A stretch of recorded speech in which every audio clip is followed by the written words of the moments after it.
Ada seorang pengusaha besar berumur sekitar 65 tahun. Terkenal, asetnya tidak lagi terhitung. Satu hari pengusaha kita ini bertemu dengan seorang teman wartawan.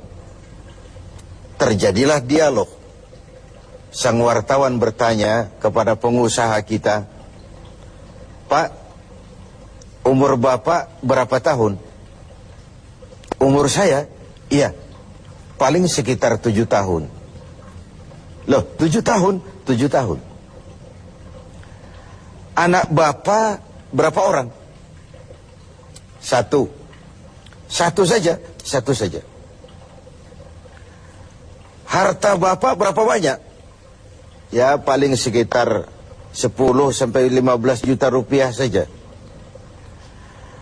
Teman wartawan berkata, "Pak, kenapa Bapak berdusta?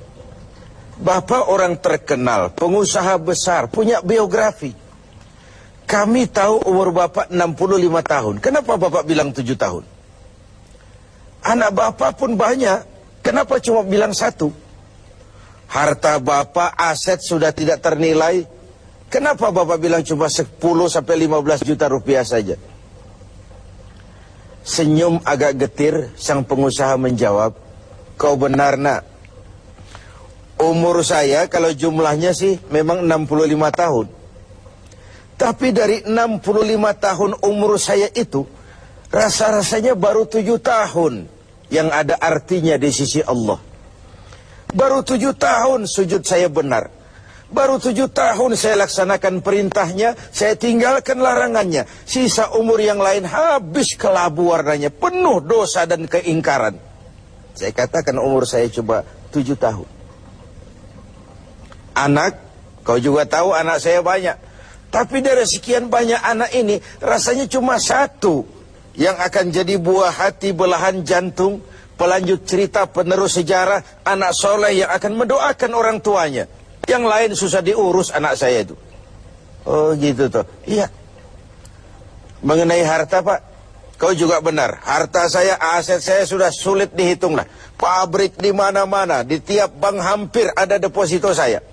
Tapi dari sekian banyak harta itu yang saya ingat, baru sekitar 10 sampai 15 juta yang saya belanjakan di jalan Allah. Saya sumbangkan masjid, saya bantu pesantren, saya bantu yatim piatu. Dan itu yang akan jadi milik saya yang sebenarnya. Yang akan saya bawa menghadap Allah. Saya bawa ke alam kubur. Yang lain akan jadi rebutan ahli waris sesudahnya." Jangan-jangan orang tua tadi adalah kita-kita ini. Jangan-jangan kita-kita ini adalah orang tua tadi. Tapi yang pasti, jangan sampailah kita seperti orang tua tadi itu. Dari sekian banyak umur yang diberikan, berapa yang punya nilai di sisi Allah?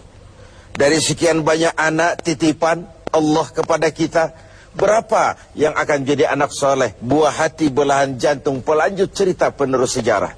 Dan dari sekian banyak harta kita, berapa yang sudah kita belanjakan di jalan Allah, yang artinya akan jadi milik kita yang sebenarnya?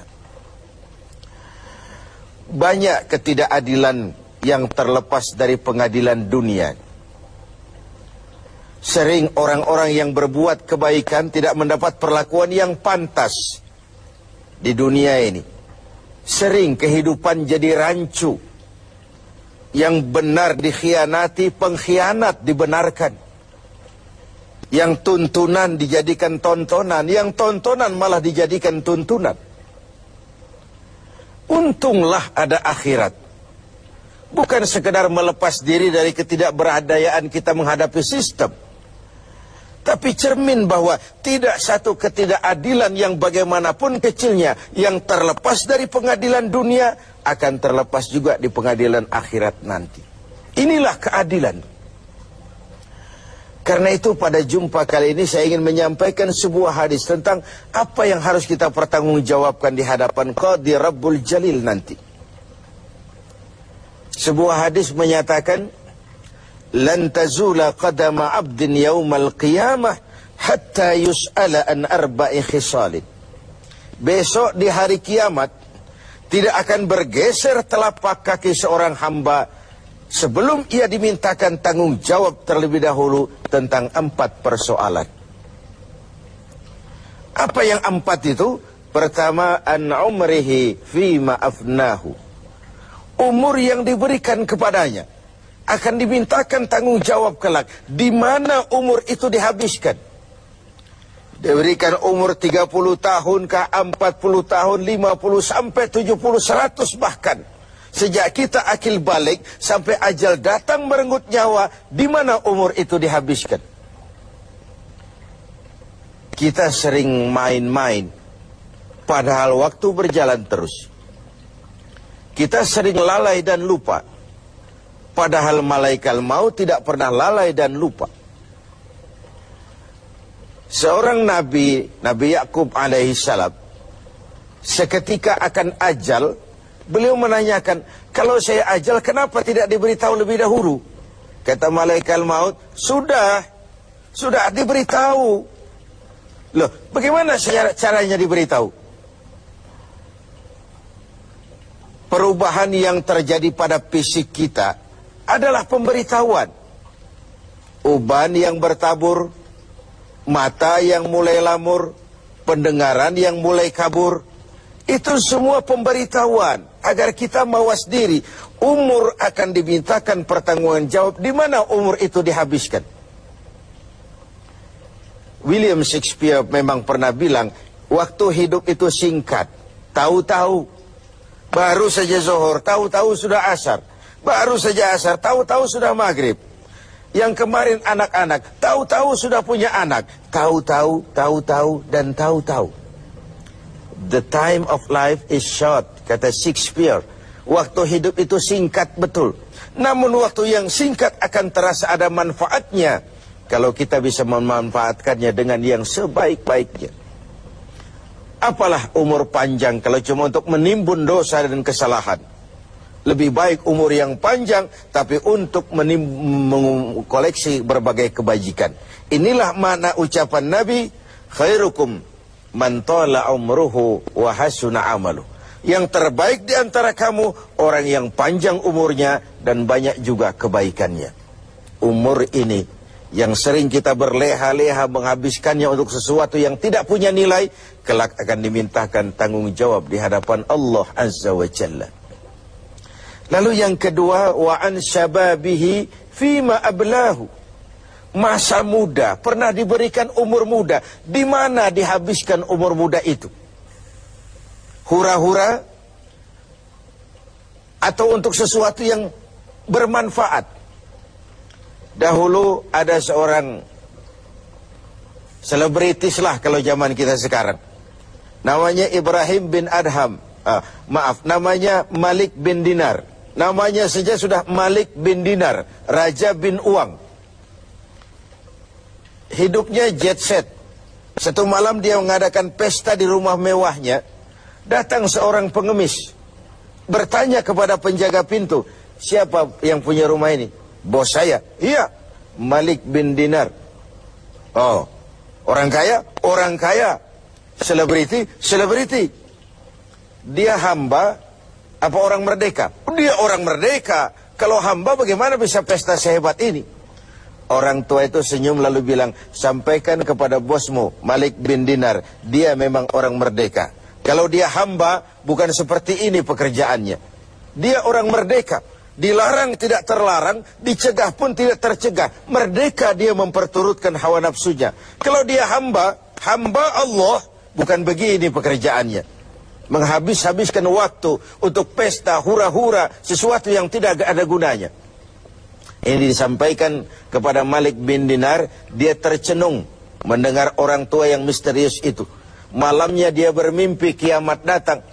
Dia akan masukkan ke dalam neraka. Karena itulah lalu dia bertobat dan kemudian menjadi ahli sufi yang terkenal, Malik bin Dinar. Masa muda akan dimintakan tanggung jawab. Yang ketiga, wa an ilmihi maza amilabi. Ilmu yang dimilikinya, kemana ilmu itu diamalkan? Untuk mencerdaskan orang atau untuk membodohi orang yang memang sudah bodoh? Untuk membimbing umat atau menyesatkan orang lain?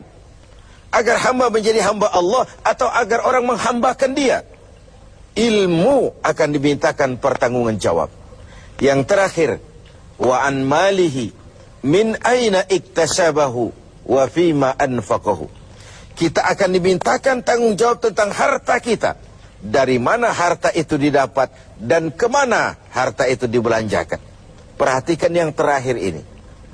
Tentang ilmu, pertanyaan akhirat cuma satu. Ilmumu kau amalkan untuk apa? Tentang umur, pertanyaan akhirat pun satu.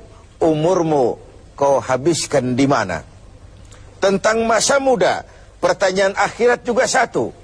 Masa mudamu kau gunakan buat apa?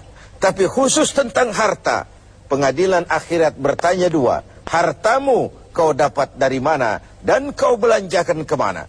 Dari mananya dan kemananya? Kadang didapat dari cara yang benar, tapi dibelanjakan untuk yang tidak benar. Atau bisa juga didapat dari cara yang tidak benar, dibelanjakan kepada jalan yang benar. Itu pun tidak mungkin kedua-duanya. Pemirsa TV7 yang berbahagia, mudah-mudahan kita tidak bernasib seperti orang tua pengusaha di awal pertemuan kita ini.